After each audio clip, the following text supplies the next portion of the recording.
El tema de la semana en TMT, presentado por José Cretaz.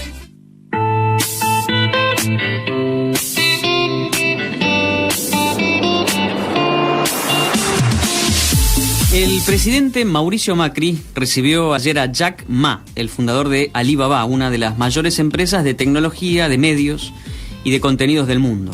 Ma y Macri acordaron facilitar el acceso de las pymes argentinas a la plataforma de e-commerce china que administra Alibaba. El ejecutivo asiático, usualmente llamado el Jeff Bezos chino, está de gira por América Latina, donde también visitó México. Allí dejó una expresión tremenda al afirmar que, producto de la disrupción de la tecnología en la economía, en los próximos 30 años el mundo verá más sufrimiento que felicidad. Y dijo mucho más sufrimiento que felicidad, y dijo 30 años. Jack Ma también agregó: los robots deberían hacer lo que el humano no puede. Solo de esa forma podemos tener la oportunidad de que trabajen como aliados de los seres humanos y no como reemplazos. Los robots, sean figuras humanoides o simples software intangibles, están asumiendo cada vez más tareas que hasta ahora realizamos los humanos. Tanto que el fundador de Microsoft, Bill Gates, afirmó a principios de este año que los robots deberían empezar a pagar impuestos. Pero no solo los robots están impactando en el trabajo, las tecnologías también están produciendo un masivo desplazamiento de los empleos. Plataformas como Uber, Airbnb o freelancers están cambiando radicalmente varias industrias y, por supuesto, las profesiones involucradas en esas industrias. Esta realidad está haciendo surgir una nueva reacción ludita, podríamos decir. El ludismo, recordémoslo, fue un movimiento encabezado por artesanos ingleses en el siglo XIX que protestaron entre 1811 y 1816 contra las nuevas máquinas que, decían ellos, destruían el empleo. ¿Qué máquinas? Los telares industriales, la máquina de hilar industrial, el telar industrial, habían sido introducidos durante la Revolución Industrial y amenazaban con reemplazar a los artesanos con trabajadores menos cualificados y que cobraban salarios más bajos, dejándolos sin trabajo. Ante la evidencia, hay quienes se preocupan y quienes se ocupan. Entre los que se ocupan está Finlandia, que decidió empezar a prepararse para ese futuro, experimentando con nuevas redes de seguridad social. El país nórdico es, en este 2017, el laboratorio mundial de lo que se ha bautizado como la renta básica universal. Es decir, recibir una cantidad de dinero al mes porque sí, por ser humano. Se tenga empleo o no, se recibe esa renta. Este es un programa piloto, el de Finlandia, que durará 2 años, y allí 2.000 ciudadanos ya reciben desde este enero 560 euros al mes solo por existir. Este año a esa experiencia se sumó Canadá, que también está experimentando al implantar un programa de renta básica universal en la provincia de Ontario. Este programa durará 3 años y en total unas 4.000 personas comenzarán a recibir ingresos adicionales basados, en este caso, en su salario actual. Pero mucho antes que los finlandeses y canadienses, otros pensadores y líderes ya lo habían propuesto. En esa lista están el pastor y líder civil Martin Luther King, el político inglés Tomás Moro, el revolucionario estadounidense Thomas Paine, versionando a su vez el seguro social de su amigo el marqués de Condorcet, el filósofo libertario y Nobel de literatura Bertrand Russell, y hasta el califa Abu Bakr, suegro de Mahoma. Más cerca en el tiempo, en 1968, economistas progresistas como Paul Samuelson, James Tobin y Galbraith hicieron circular una carta abierta al Congreso de los Estados Unidos pidiendo un ingreso garantizado, que firmaron conservadores como Hayek y Friedman y más de 1.000 economistas. Ahora, un estudio de la Universidad de Oxford, elaborado en enero de 2016, indica que el 57% de la fuerza de trabajo humana en los países de la OCDE, la Organización para la Cooperación y el Desarrollo Económico, esa entidad a la que quiere ingresar la Argentina, está en riesgo de desaparecer. El 57% de la fuerza del trabajo humana en los países de la OCDE, según el trabajo de la Universidad de Oxford, está en riesgo de desaparecer por la automatización y los avances tecnológicos. En febrero pasado, el economista argentino Eduardo Levi Gesati, a quien le hemos extraído algunos de estos antecedentes, analizó estas experiencias en esa columna, precisamente, donde citaba los antecedentes, y que cerraba con una lista de preguntas. ¿El ingreso universal compite con el trabajo? ¿Reduce la marginalidad y la pobreza? ¿Estimula el estudio y la movilidad social? ¿O solo aporta a la compra de televisores y tabletas? Son todas preguntas que podrían empezar a dilucidarse si hiciéramos, dice Levi Cellati, nuestro propio experimento piloto en línea con lo que están haciéndose en Finlandia o Canadá. Robots, automatización, desplazamiento del empleo y la necesidad de experimentar con la renta básica universal. Este es nuestro tema de la semana.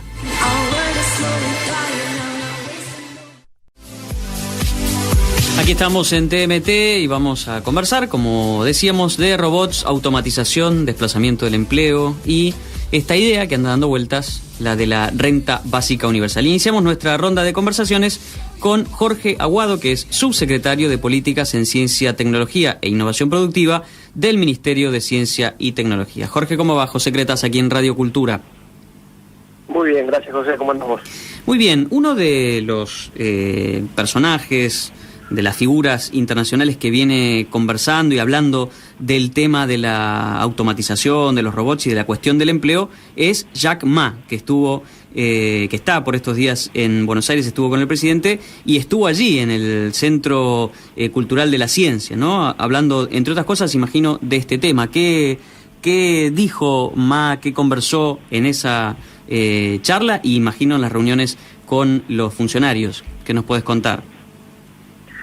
A ver, sí, mira, él tiene una visión sobre el uso de la tecnología, en el cual él hace referencia a las 3 grandes revoluciones industriales, que siempre en base a la implementación de nuevas tecnologías terminaron en una guerra mundial.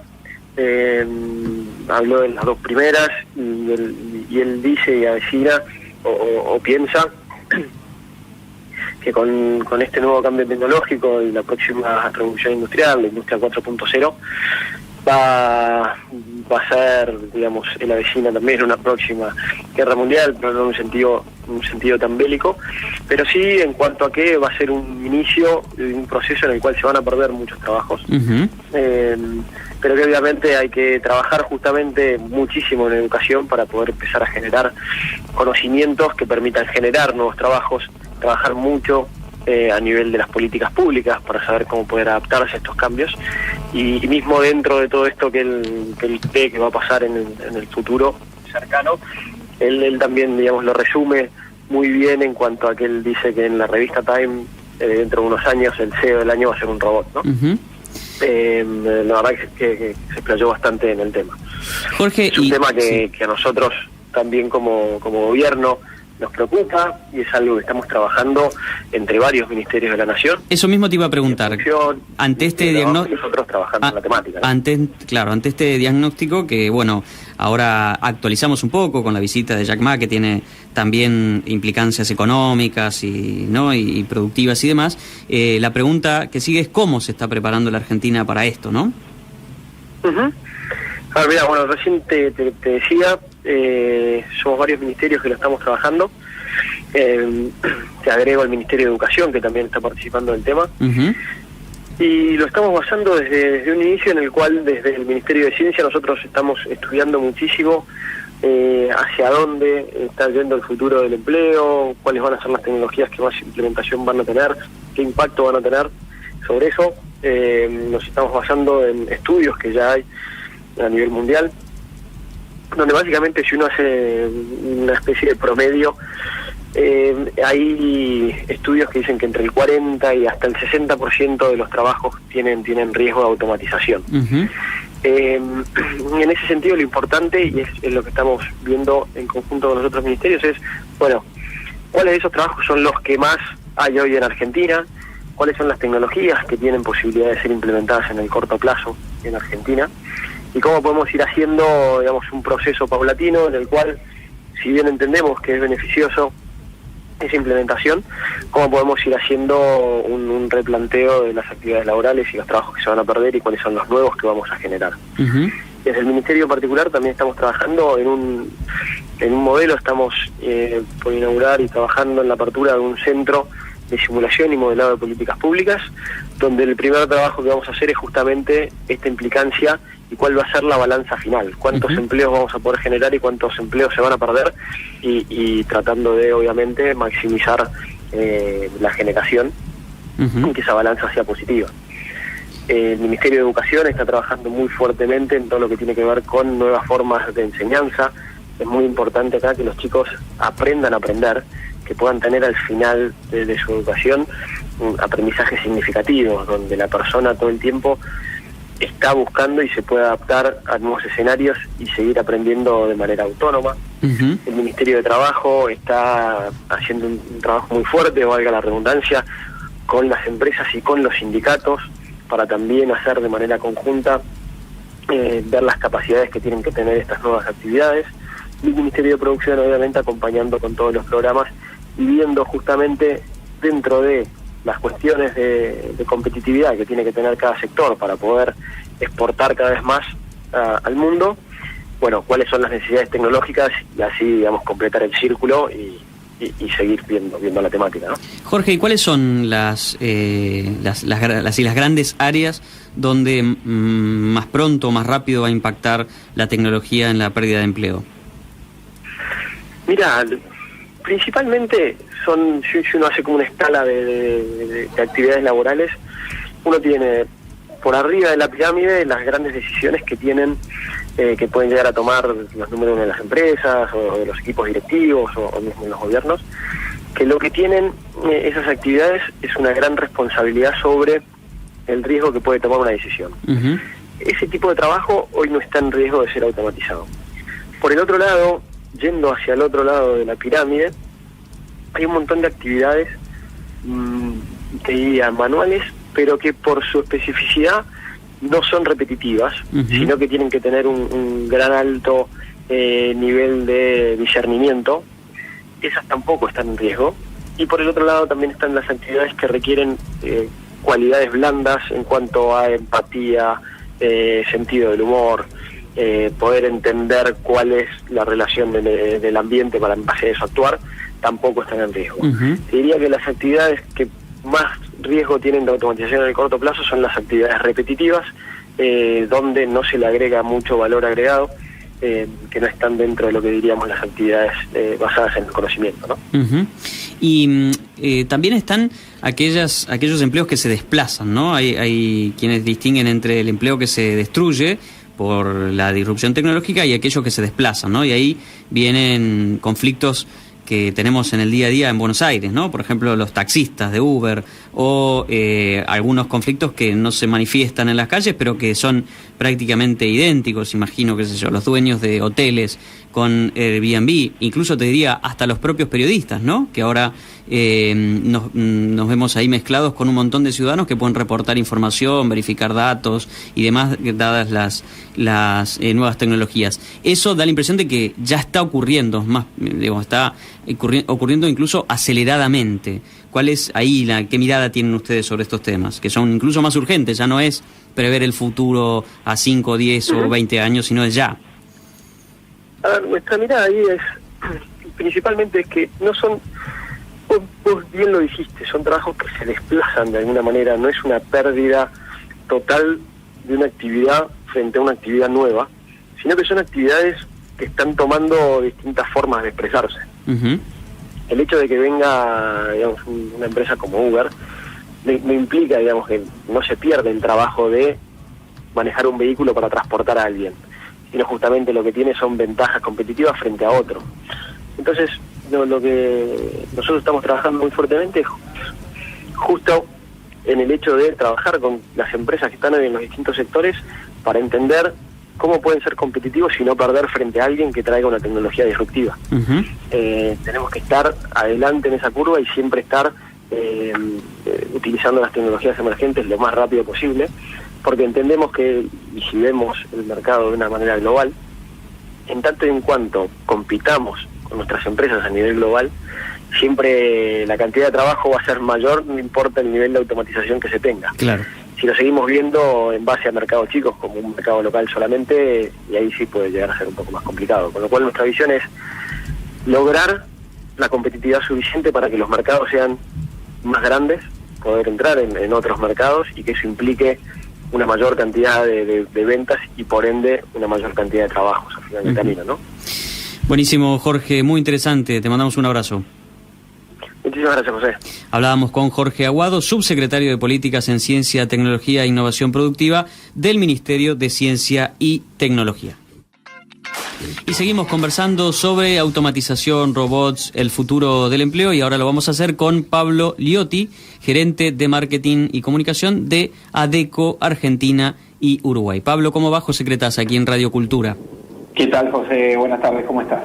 ¿Cómo se ve el futuro del empleo desde una empresa dedicada a la gestión de recursos humanos y a todo su entorno como es ADECO? Bien. Bueno, en realidad se ve con bastantes desafíos a futuro a encarar, no solo por empresas del estilo ADECO, es decir, que tienen en su línea de trabajo el poder seleccionar aquellos talentos capaces de desarrollarse en las empresas, sino también cómo puede articular una empresa como ADECO con lo que son gobiernos y con lo que son empresas, digamos, las necesidades que a futuro va a desencadenar toda la temática de la transformación del trabajo, ¿verdad? Entonces es un tema que de a poco vemos que se está instalando en las agendas de los departamentos de recursos humanos, pero quizás vemos que esa transformación viene siendo muy lenta, es decir, son temas que hoy por hoy tendrían que estar en la agenda de los gobiernos y digamos y del empresariado en general. Sobre todo en Argentina, ¿no? Donde por ahí da la impresión de que estuvimos un poquito distraídos con otras cosas y ahora nos agarra la urgencia de que la tecnología se nos viene encima, ¿no? Exactamente.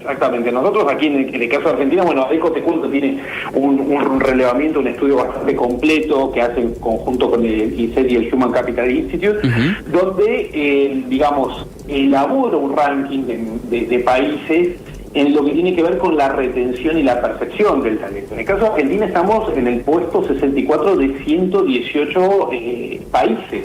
Y aquí en América Latina estamos por debajo de lo que es Costa Rica, Chile, Panamá y Uruguay. Por lo tanto, es decir, todavía Argentina en ese sentido está muy por debajo de implementar las políticas que se requiere para retener el talento.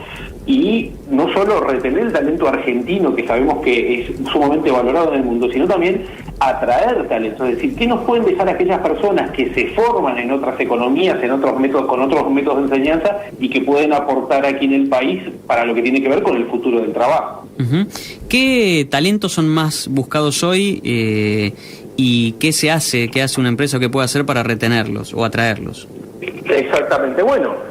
Hoy por hoy, digamos, nosotros lo que vemos es un despegue bastante importante en todo lo que tiene que ver con la tecnología de la información, ingeniería informática, ¿verdad? Y todo lo que son análisis de modelos de datos, ya sea datos científicos, a nivel de administración de data warehouse, es decir, incluso todo lo que tiene que ver con seguridad de datos. Esos son puestos que de a poco vemos que se están instalando en el mercado y que son cada vez más solicitados, ¿verdad? O sea, si nosotros analizamos, y en base también a este estudio que desarrolló ADECO, una de las cosas que vemos es que, por ejemplo, el 9 de cada 10 jóvenes, hoy por hoy, no tiene idea de cómo se va a desarrollar a futuro, más allá de las, digamos, de la formación tradicional que esté desarrollando. Es decir, es muy probable que esos jóvenes estén trabajando para el año 2025 en puestos que todavía hoy por hoy no se han generado, trabajos que no se han generado. Por lo tanto, aquí vemos trascendente todo lo que tiene que ver con las habilidades que tengan estas personas y que adquieran estas personas para poder desarrollarse en el futuro. Y bueno, aquí obviamente todo el tema de lo que es robótica, digitalización y el manejo de datos, o lo que hoy se conoce como Big Data, es fundamental, ¿verdad?, a la hora de estar preparados a futuro, ¿verdad? ¿Y en las empresas hay conciencia de estos desafíos? Digamos, ¿se ve, digamos, algún proceso de reconversión, de ajustes, de dotaciones, de reestructuraciones, más bien clásicos, tradicionales, pero no se ve mucho, por lo menos tal vez en los niveles directivos, tal vez con las necesidades muy puntuales de una empresa muy innovadora, pero así en el grueso de lo que uno conoce no ve mucho movimiento en esta dirección en la Argentina de hoy? Claro, no ve mucho movimiento y, digamos, no ve tampoco preocupación por este tema. Nosotros lo que sí de a poco vamos observando, y sobre todo en aquellas empresas multinacionales que obviamente tienen un alineamiento con sus casas matrices, es todo lo que tiene que ver con la flexibilización laboral. Y esto obviamente viene de la mano del acceso de las nuevas generaciones al mercado de trabajo, que en cierta forma irrumpen, ¿verdad?, de una manera muy disruptiva con lo que se considera como el trabajo tradicional. Es decir, estas jóvenes generaciones requieren hoy por hoy de un balance bastante perfecto entre lo que tiene que ver con la vida personal y la vida profesional, y eso es lo que demandan en las empresas. Digamos, políticas como el flexitime o el home office son recurrentes y solicitadas por estas personas, y estos chicos hoy por hoy que acceden al mercado laboral, hay que tener en cuenta que dentro de 5 o 7 años van a estar ocupando posiciones de mandos medios, incluso algunos gerenciales. Por lo tanto, las empresas lentamente van a tener que adaptarse a este tipo de modalidades de trabajo que marca la tendencia a futuro, y por otro lado, cómo van a retener a estos talentos, estos chicos, frente a una empresa que no tiene, digamos, esta flexibilización laboral. Por más que tenga el mismo salario, otra empresa, si ofrece algún tipo de beneficio de esta clase, obviamente va a optar por moverse dentro de la empresa. Entonces, este tipo de cosas son temas que se tienen que instalar lentamente en la agenda. Quizás las empresas argentinas están muy rezagadas en ese sentido, están irrumpiendo más en esta modalidad de empresas multinacionales, como te comentaba, también por alineamiento con las casas matrices. Pablo, te agradecemos muchísimo. No, por favor, muchas gracias a ustedes. Hablábamos con Pablo Liotti, gerente de marketing y comunicación de ADECO para la Argentina y el Uruguay. Y aquí estamos en TMT, hoy conversando de robots, automatización, el futuro del empleo, y ahora vamos a charlar con Joan Zweig, que es innovador tecnológico, docente y autor de Tecnologías Disruptivas, gerente de marketing de Maytronics y responsable del Centro de Divulgación Tecnológica de la Facultad de Ingeniería de la Fundación UADE. Joan, ¿cómo va? José, buenas tardes, equipo, ¿qué tal? Joan, ¿cuál es, así resumidamente, el panorama de la robótica en la Argentina de hoy? Sobre todo en aquellos dispositivos que reemplazan el trabajo humano. En la Argentina, en relación a lo que es el mundo de la robótica, hay muchos emprendedores y muchos empresarios que trabajan en proyectos incipientes de robótica industrial y de robótica más intangible, más inteligencia asistida, más vinculada en torno a los servicios. Como bien charlaron a lo largo del programa, la robótica es una tecnología que más promete cambiar a corto y mediano plazo las relaciones del trabajo y las formas de producción industrial. Así que la Argentina tiene un campo de aplicación, quizás no es la robótica más tangible, pero hay muchos profesionales que trabajan en este área. ¿Y cuáles qué pasos están dando? Digo, ¿estamos atentos, venimos atrasados, esta discusión llegó tarde? ¿Vos qué pensás? La robótica en la Argentina, la robótica industrial ingresó a principios de la década del 90, más que nada en el mundo automotriz y de manufactura en serie, de producción industrial. Hoy en día en el mundo hay alrededor de 35 millones de robots mecánicos que cumplen tareas más que nada industriales, domésticas y bélicas. Pero básicamente yo creo que la robótica, estamos rodeados todo el tiempo de robots, nosotros interactuamos con robótica a diario. Recordemos que el 90% de lo que es hoy en día estipulado de robótica es intangible. Entonces, cuando hacemos una búsqueda en Google, cuando nos vemos el feed de Twitter, de Instagram, de cualquier red social, o hasta cuando mandamos un mail, estamos interactuando con robots constantemente. Entonces me parece que tenemos que ser muy conscientes de que esta tecnología va a traer muchas transformaciones consigo. ¿Y hacia dónde van esas transformaciones? Porque, claro, los miedos se acentúan por la pérdida de trabajo, ¿no? La idea esta de el fin del trabajo, de qué vamos a trabajar y, por lo tanto, cómo vamos a generar ingresos para pagar las cuentas, para alimentarnos. ¿Hacia dónde va? Digo, para salir de la desesperación y empezar a ver, bueno, hacia dónde va el trabajo y estas ideas, incluso de renta universal y demás. No sé si las has estado trabajando. Sí, una de las principales tendencias es que el trabajo mental va a tender a prevalecer mucho más que el trabajo manual en las próximas décadas. Cuando la robótica cuando se empezó a trabajar en robótica en Occidente, se empezó a utilizar para resolver tareas que eran tediosas, fastidiosas, reiterativas o operativas para el ser humano, o hasta insalubres para el ser humano.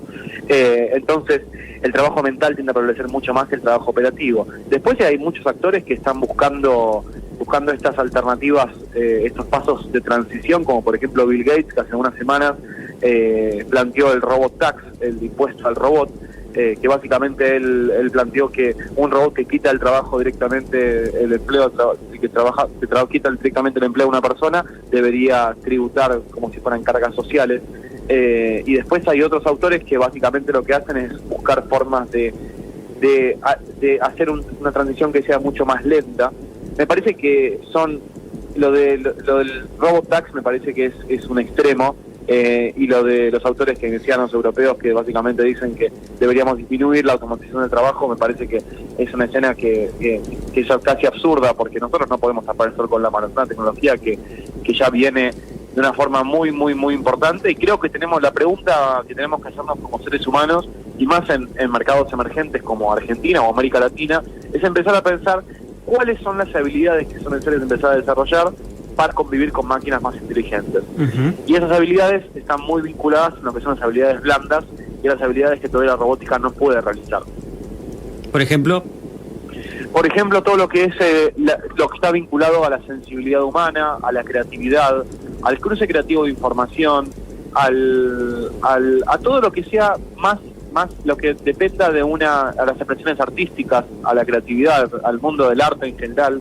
Todo eso, la robótica sigue siendo patrones binarios, donde siempre 1 más 1 es igual 2 y todo está manejado en ceros y unos. Entonces, todas las tareas, las habilidades blandas y las tareas más vinculadas a la creatividad de las humanidades van a seguir de la mano de los humanos. Y en ese sentido va a haber una reconversión laboral muy fuerte, pero no hay que temer, no es la primera vez que pasa en el mundo, pero sí la robótica está creciendo a ritmos exponenciales desde el medio matemático y genera disrupciones, generan cambios bruscos en muchas entidades económicos, sociales y políticas. Entonces, claramente, y en la Argentina lo vemos desde casos quizás inofensivos, como la robótica doméstica, que es mi punto de expertise. En Argentina, por ejemplo, yo, como bien mencionaste, hago la gerencia de Maytronics, es una empresa que se dedica a fabricar y comercializar robots que limpian piscinas, y hoy en día hay en el mercado 30.000 robots limpiadores de piscinas que directamente o indirectamente quitan empleos a personas. Pero eso lo que hace también es abrir nuevos modelos de negocios a la hora de usar la tecnología. Entonces, yo creo que las dos preguntas que nos tenemos que hacer es un tema de habilidades y un tema de cómo aprovechar máquinas más inteligentes para un futuro. Joan, recién decíamos, la preocupación se centra en la destrucción de empleo, pero también está la contrapartida, ¿no?, que vos ahí sugerías, que es la creación de nuevos empleos, ¿no? Otras épocas de fuertes disrupciones tecnológicas terminaron con trabajos por ahí manuales o, bueno, la revolución industrial y demás, ¿no? Y acá, ¿qué podemos esperar? Digo, en términos de creación de nuevos tipos de trabajos.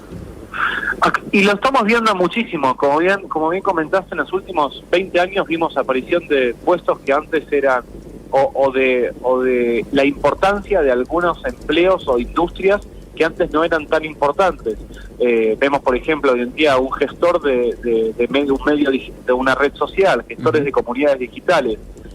Por ejemplo, en los próximos años vamos a ver cada vez más profesiones nuevas, como por ejemplo guías turísticos espaciales, guías turísticos de Marte. Empezamos a ver, por ejemplo, todo lo que es el rubro de la psicología y los terapeutas en general está creciendo muchísimo por un tema de transformaciones sociales que estamos viviendo en el mundo de una forma muy grande. Todo lo que son asistentes virtuales también va a cambiar muchísimo. Uno de los principales empleos que se estipula que en los próximos años se va a hacer cada vez más demandado son los analistas de datos, los data scientists o los científicos de datos, porque cada vez más estamos rodeados, querramos o no, consciente o inconscientemente, de toneladas de información. Ahora bien, necesitamos personas que analicen toda esa información para el bienestar social, para el bienestar económico, para generar nuevos emprendimientos, para empezar a pensar patrones de bienestar social para la vida. Entonces, hay muchas tareas, muchos empleos que se van a ser reconvertidos y otros nuevos que se van a generar. Y como bien mencionás, en esta cuarta revolución industrial que estamos transitando, una de las principales diferencias a las anteriores es que la generación de nuevos empleos va a ser significativa y va a ser cada vez más notoria. Joan, muchísimas gracias. Gracias, José, a ustedes. Muchísimas gracias. Hablábamos con Joan Zweig, que es innovador, es speaker de estos temas, divulgador. gerente de marketing de Maytronics, ustedes lo escuchaban, una empresa dedicada a la robótica doméstica y responsable del Centro de Divulgación Tecnológica de la Facultad de Ingeniería de la Fundación UADE. Ahora en TMT, Tecno Vintage. Dispositivos, contenidos y tecnologías que nos trasladan a otros tiempos. Y vamos al pasado de la robótica. ¿Cómo sería eso? Al pasado, qué raro, sí. ¿No? Qué raro es hacer un vintage sobre la robótica, pero bueno, vamos a hacer un parate en algunas películas, ¿te parece? En algunos films que hablan justamente sobre el futuro. Pero bueno, películas que vimos en el pasado, es medio raro. Está bueno, porque es la relatividad del tiempo. Claro, la relatividad del tiempo, así es. El hombre bicentenario, ¿te acordás esa película protagonizada por Robbie Williams? Sí, el de como un robot, sí. Esa es una de las películas en las cuales hacen mención, es El hombre bicentenario y Yo Robot también, otra de las películas de Will Smith, hacen mención a las 3 leyes de la robótica. Estas leyes de la robótica de Asimov. Isaac Asimov. ¿Quién es Isaac Asimov? Así cortito, es un escritor y profesor de bioquímica de la Universidad de Boston, de origen ruso, y él en algún momento formuló estas 3 leyes de la robótica, ¿no? Esas leyes? Vamos a escuchar cuáles serían las leyes de la robótica en un futuro no muy lejano. Primera ley de la robótica. Un robot no puede hacer daño a un ser humano, ni provocar por pasividad que un ser humano sufra daño alguno. Segunda ley.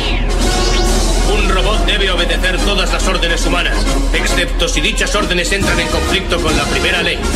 Tercera ley. Un robot debe protegerse a sí mismo siempre que al hacerlo no contravenga las 2 primeras leyes.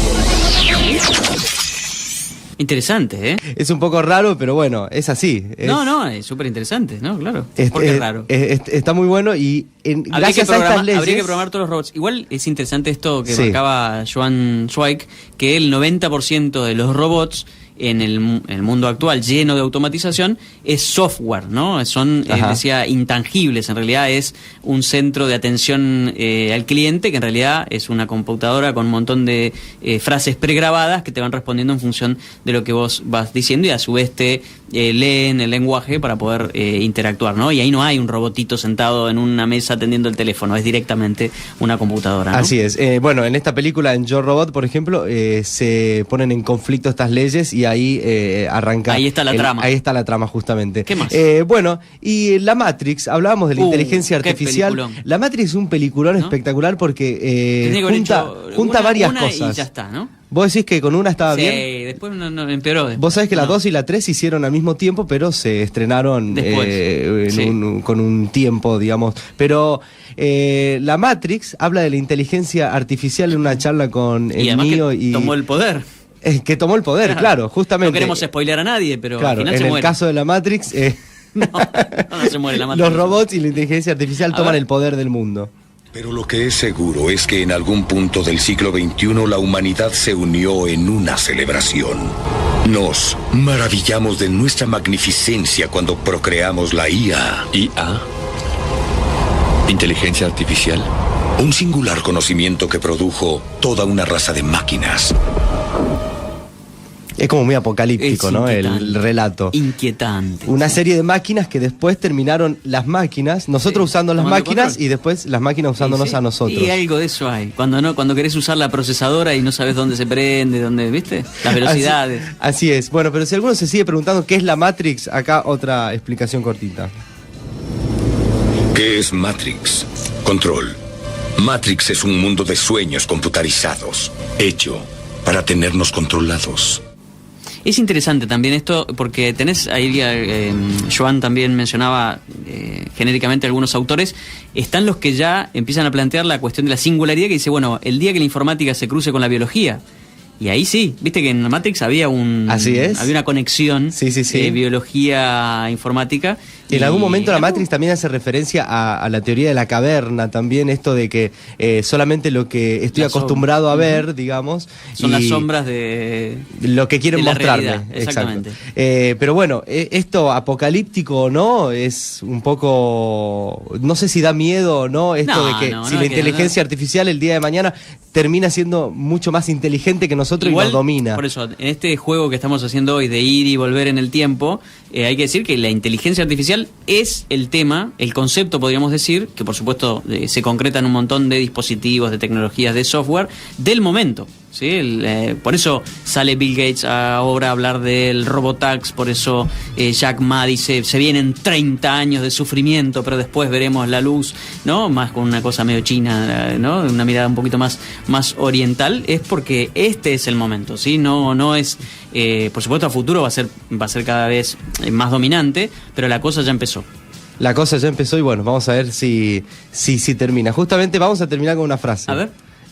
La frase de otra película de robots, Terminator. Hasta la vista, baby. Se ha dicho todo. Chao. Hasta la semana que viene.